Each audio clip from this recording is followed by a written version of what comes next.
Hello बच्चों, online class का आपका स्वागत है। सबसे पहले मैं आप सबको हार्दिक शुभकामनाएं देना चाहता हूं कि आप बीएड द्वितीय वर्ष में आ गए हैं और आपकी अब नई शुरुआत से नई जर्नी स्टार्ट हुई है। आप बीएड सेकेंड ईयर में मतलब है कि नए सब्जेक्ट, नए टीचर और नई चीज़ें जानकारी प्राप्त करेंगे, नई नई चीज़ें की मतलब है कि सूचनाएं प्राप्त करेंगे। ऐसे ही पहले मैं बीएड फर्स्ट ईयर में आपको पता है कि मैं अधिगम और शिक्षण का अध्ययन करवाता था और बीएड सेकेंड ईयर में मैं और श्री रमेश जी राव दोनों मिलकर एक सब्जेक्ट पढ़ाएंगे जिसका नाम है अंडरस्टैंडिंग द सेल्फ, यानी स्वयं की अवधारणा। सर ने शायद इस सब्जेक्ट का सिलेबस आपके यूट्यूब पे दिखा दिया होगा। उसमें से जो फर्स्ट इकाई है, फर्स्ट इकाई का फर्स्ट जो चैप्टर है वो रमेश जी सर पढ़ाएंगे, रमेश जी राव सर। और फर्स्ट इकाई का ही मैं दूसरा भाग पढ़ाऊँगा। सबसे पहले तो मैं आपको बताना चाहता हूँ कि इस सब्जेक्ट में, इस बुक में क्या है। पहले अपन थोड़ा परिचय लिख देते हैं। हमारे जानकारी सिद्धांत हो गई है 19/8/21 कक्षा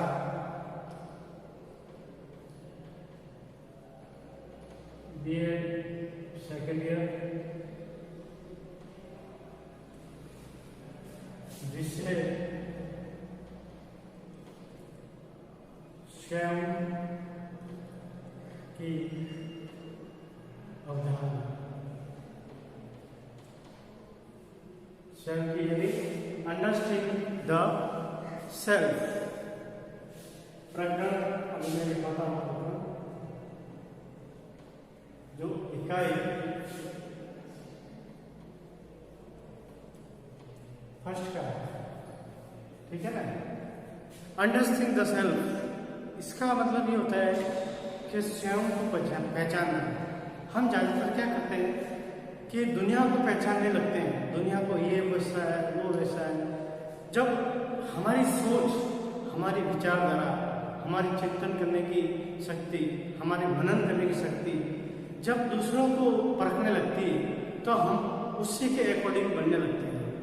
हम जिस वातावरण में रहते हैं, आपने देखा होगा कि झगड़ालू प्रवृत्ति के जो लोग होते हैं वहाँ पे जन्म लेने वाला बच्चा भी झगड़ालू प्रवृत्ति का बनता है।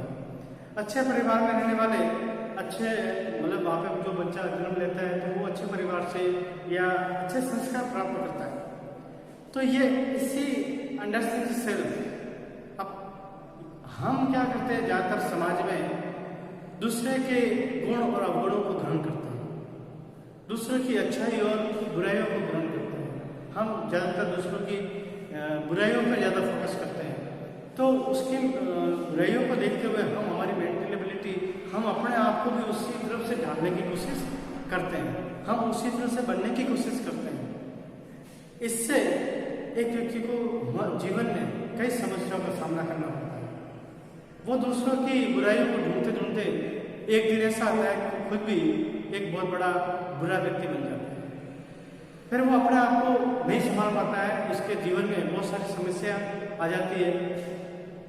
तो इस बुक में वही चीज़ें बताइए कि सबसे पहले हमें अपने आप को पहचानना है, हमें अपने आप को दूसरे वातावरण में एडजस्ट करना है, समाज में एडजस्ट करना है, अपने परिवार में एडजस्ट करना है, अपने राष्ट्र में एडजस्ट करना है। तो हम अपने आप को पहचानेंगे, हम अपने आप को जानेंगे, तभी हम दूसरों को परख सकते हैं। जब तक हम अपने आप को परख नहीं सकते, जब तक हम अपने आप की पहचान नहीं बना सकते, तब तक हम दूसरे व्यक्ति को नहीं पहचान सकते। क्योंकि जिस तरह से हमारी विचारधाराएं बनती है, हमारी सोच बनती है, हमारे सिद्धांत बनते हैं, हमारे मूल्य बनते हैं, हमारे नैतिक मूल्य बनते हैं, वैसे ही हमारी सोच और समझ दूसरों को परखने की कोशिश करती है। अगर एक व्यक्ति बुरा, मैंने भी बताया कि एक व्यक्ति जब बुरे माहौल में रहता है तो उसको अच्छे व्यक्ति भी बुरे लगते हैं, उसको चारों तरफ बुराई बुराई नजर आती है। लेकिन जब व्यक्ति अच्छे परिवार से होता है तो उसको सब जगह क्या दिखाई देती है? अच्छाई दिखाई देती है।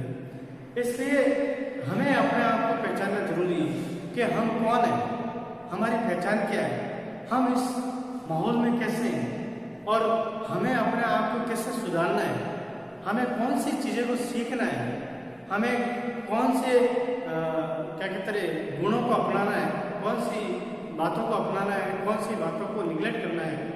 इन सभी चीज़ों को सीखना बहुत जरूरी है। और जो व्यक्ति अपने आप को मतलब कि नहीं पहचान पाता है, अपने आप में डेवलप नहीं कर पाता है, विकास नहीं कर पाता है, तो उसको दूसरे लोग, चाहे वो व्यक्ति हो, चाहे वातावरण हो, चाहे पशु पक्षी हो, चाहे कोई भी हो, उसको हमेशा उसी एंगल से देखेगा या उसी नजरिए से देखेगा। इसलिए अपने आप को पहचानना बहुत जरूरी है। अंडरस्टैंडिंग सेल्फ में 3 यूनिट है। 3 यूनिट में पहली इकाई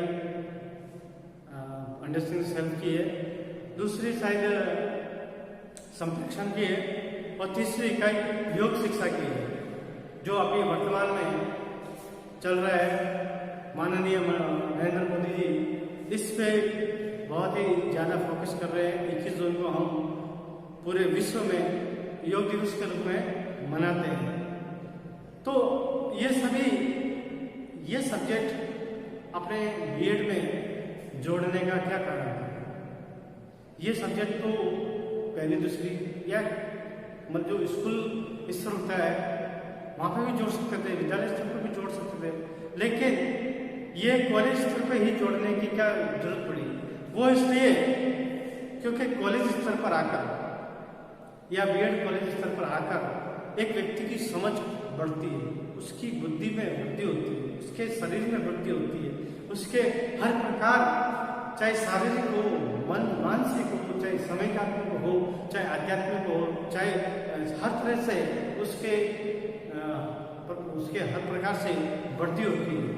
तो वहाँ पर उस ज्ञान को दिया जाए तो शायद उस ज्ञान को सही तरह से समझ सकता है, उस ज्ञान को सही तरह से अपने जीवन में उतार सकता है और वो अपने जीवन में उपयोग कर सकता है।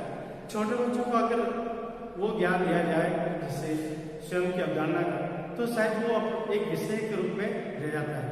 एक विषय के मतलब उनको लगता है कि विषय होगा जिसको पढ़ना है और पास करना है, लेकिन समझ को पैदा करने के लिए एक जो एज होती है उस समय अगर ज्ञान दिया जाए तो शायद वो उस ज्ञान का उपयोग होता है, उस ज्ञान को जीवन में उतारा जाता है। तो ऐसे ही आपके कॉलेज स्तर पर इस विषय को जोड़ने का मतलब यही है कि आप एक शिक्षक बनने जा रहे हो, आप एक नए फील्ड में जा रहे हो। जब तक आप अपने आप को नहीं पहचानोगे, जब तक आप अपने आप को मतलब एडजस्ट नहीं करोगे, अपने आप को माहौल में नहीं उतारोगे, तब तक आप दूसरों को ज्ञान नहीं दे पाओगे। इसलिए एक शिक्षक प्रशिक्षण में इस सब्जेक्ट को जोड़ा जिससे आप एक बहादुरी, एक क्या कहते हैं, एक मतलब अच्छे से इस विषय को पढ़कर पहले अपने आप में डेवलप करोगे, अपने आप को सुधार करोगे, उसके बाद ही आप बच्चों को ज्ञान दे सकते हो, बच्चों को उस तरह से डालने की कोशिश कर सकते हो, बच्चों को ज्ञान दे मतलब सिद्धांत बता सकते हो, नैतिक मूल्य बता सकते हो, आदर्शवाद के जो गुण होते हैं वो बता सकते हो, और एक नए समाज की, नए परिवार के, नए राष्ट्र का निर्माण कर सकते हो।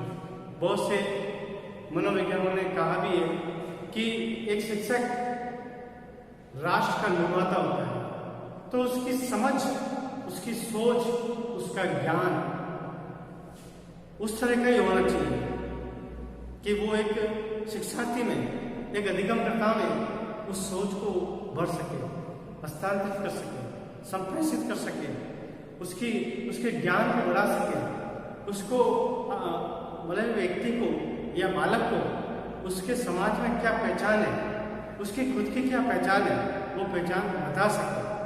तो आज तो मैंने ये जो उस बुक के बारे में एक सामान्य परिचय दिया है। हम नेक्स्ट वीडियो में हम तीसरी यूनिट के बारे में पढ़ेंगे, क्या चैप्टर है, क्या विषय है, पर वो अपने जीवन में कितना उपयोगी है। तो आज के लिए हम इतना ही करेंगे। धन्यवाद। आज हमारा जो चैप्टर था वो था कि स्वयं की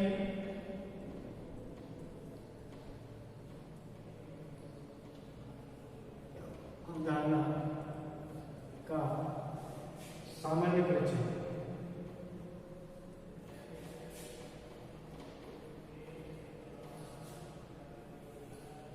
ठीक है, स्वयं की से अवधारणा का उसका सामान्य